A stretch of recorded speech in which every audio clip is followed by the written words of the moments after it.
নারী বিশ্বকাপ বাছাইয়ে শুরুটা দারুণ ছিল বাংলাদেশের। ধারাবাহিকতা ধরে রেখে টানা ৩ ম্যাচ জয় পায় নিগার সুলতানার দল, যেখানে সঙ্গী হয় অসংখ্য রেকর্ড। তবে উইন্ডিজ ম্যাচে ছন্দপতন ঘটে টাইগ্রেসদের।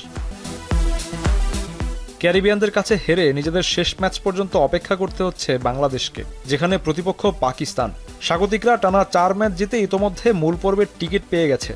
ফাতিমা সানাদের জন্য ম্যাচটা নিয়ম রক্ষার হলেও জ্যোতিদের জন্য তা মহা গুরুত্বপূর্ণ, যে ম্যাচে জিতলে বিশ্বকাপে খেলার সুযোগ পাবে সুপ্তা ফারজানারা।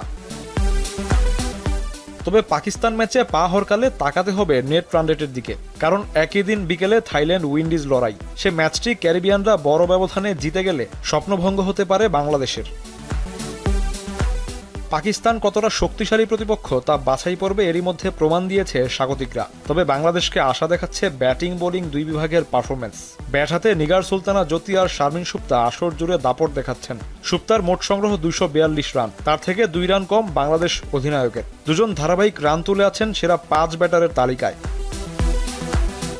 বোলিংয়ে দলের ভরসা যোগাচ্ছেন জান্নাতুল সুমনা, ফাহিমা খাতুনরা। তাদের বুদ্ধিদীপ্ত বোলিংয়ে ভর করে প্রথম ৩ ম্যাচ জিততে বেগ পেতে হয়নি বাংলাদেশের। সুমনা ৯ আর ফাহিমা ৮ উইকেট নিয়ে আছেন সেরাদের কাতারে।